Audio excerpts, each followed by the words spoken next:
And we say, oh, my name is not. Other people are. But I am not. N-O-T. T-O-N-N-O-T-O-T-N.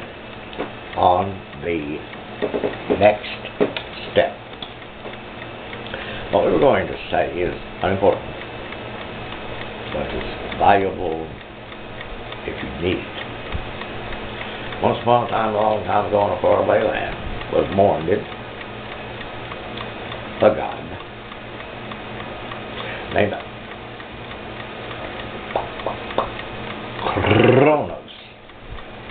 Oh, I said that right. Let me try again. KRONOS. Yep. Saturnalius, or something like that. You know, KRONOS is supposed to be the chronograph god. Round and round, and they call it time. Well, in the year 1998, while I was locked in a square steel box, that particular old god came into the box and talked to me for a great length of time. What did it say? Well, I am not going to repeat it because it was something that just doesn't come to mind exactly, but I do remember certain aspects. For one thing, it was a reassuring visit from an ancient god. I didn't know until the end of the visit when I asked the name. It was told KRONOS. I wrote a letter to my friend about it. I spelled it wrong. He corrected me. So anyway, be that as it may, KRONOS. KRONOS, chronology, chronic, and of course the cat that was here a minute ago. But what he has imparted upon me is a very important thing. Number one, there is no thing or space in time. There's no time. They've taken KRONOS and they've used the Roman Church. They've used false thinking, which can be called illusions, which can be called prevarications, lies, to keep us enslaved in a linear time so we don't realize that actually it's more similar to string theory. Strings. I don't have anything real handy to describe. Okay, it's strings, like my fingers are strings. Okay, let's say that I'm here. Now over here is another reality, another world, another dimension. Here's one and here's one. Figure or make it in your eyes to understand that all of these parallel realities don't move.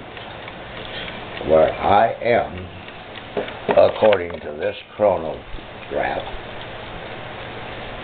which ticks from goodwill. It's a moving, ticking liar. Since before my vision, when I was in the square box made of steel, so the god KRONOS came to me in 1998, that I had many strange out-of-body experiences where you fall into a sleep and then all of a sudden you're not in sleep, you're up parveying the ecstatic record. Okay, what does that got to do? Well, anyway, be that as it may, in 1968, 20 years before the visitation, I was on the side of Hot Springs Mountain in Hot Springs, Arkansas, up on what they call the promenade. Above the promenade, but there's a walk that goes around, and I was looking toward West Mountain, and the whole top of the mountain rose up, and it looked like big steel hydraulic lifts.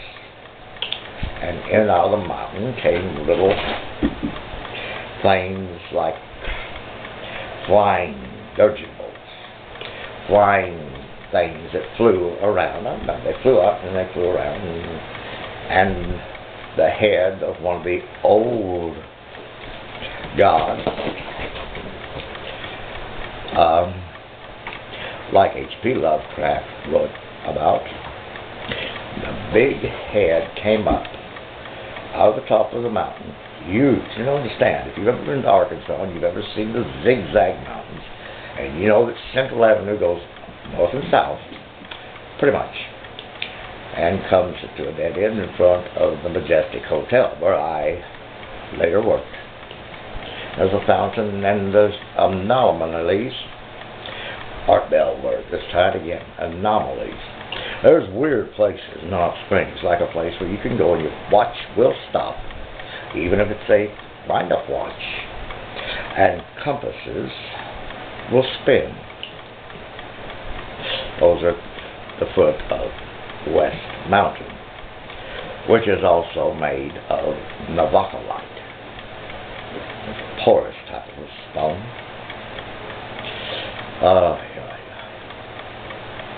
So what I'm saying is the old god peeked out, and I could see the top of his head and the eyes looking at me. And he spoke to me too. Don't remember exactly what he said. I believe it right now is 2014. That's a long time ago. I don't remember I used to have cats. I had a yellow tomcat, and I had a gray tomcat. And the yellow tomcat I named Butterball, and the gray tomcat was Smokey. They talked to me, and I could understand them. This cat, just for the sake of clarity, that cat, he's not talking, but he's picking up a fight. It would be that as it may. Let me say all things good. Now, what was we going to?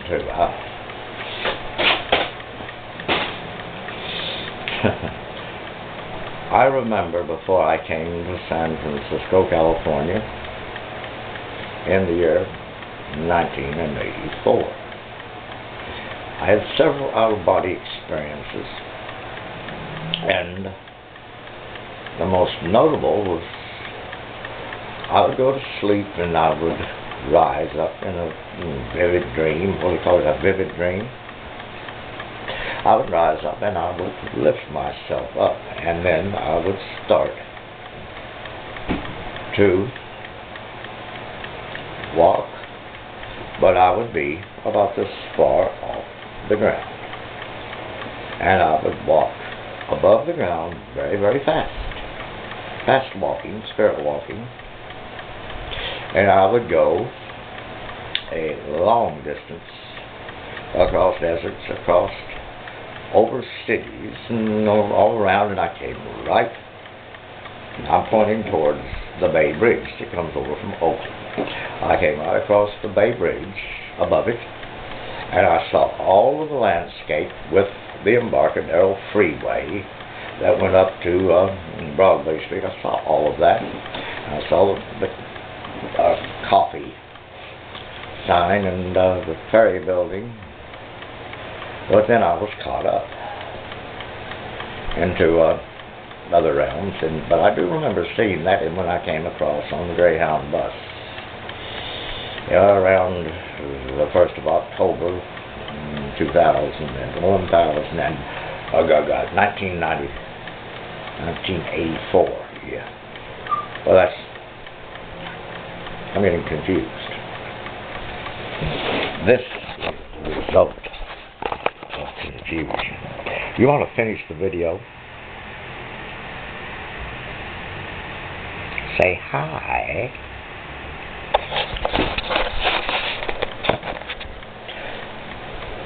Anyway, that's the history of something.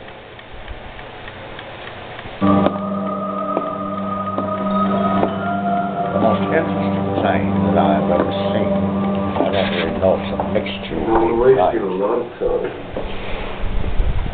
the most interesting thing that I can say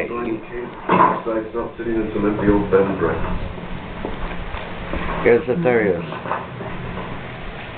more lies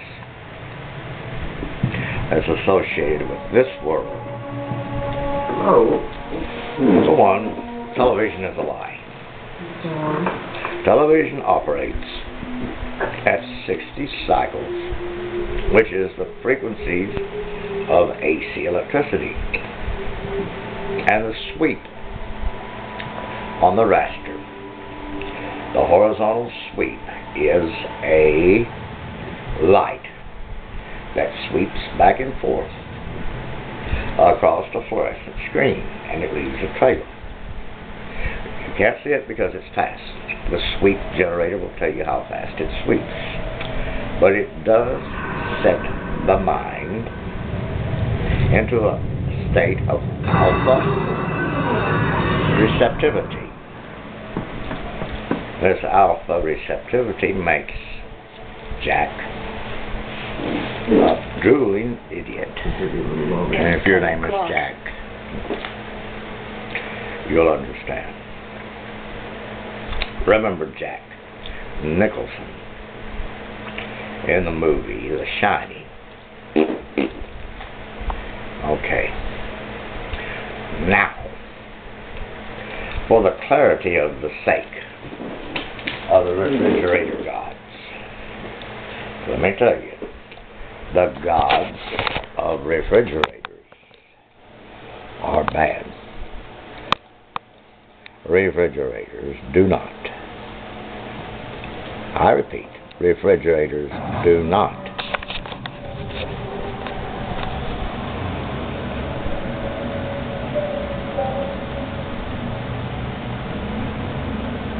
Where the traveler in north central Louisiana takes the wrong fork at the junction of Food Road, just beyond Thibodeau's Corners, he comes upon a nobly curious country.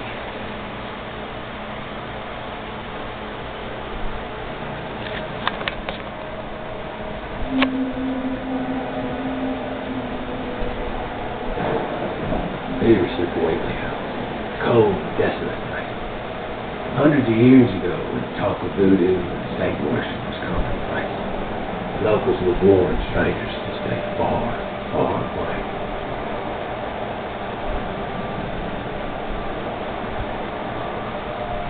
It was here, 10 years ago, that the unimaginable happened. The unspeakable. Lavina Wakely. She was 35 years old. She did nothing to hide her pregnancy to others in that small town. She never spoke of the child as her parent. Some conjectured that old man Wakely, her father, was responsible for her pregnancy. Those rumors too sinister, even for this small town, in reference to such a strange family.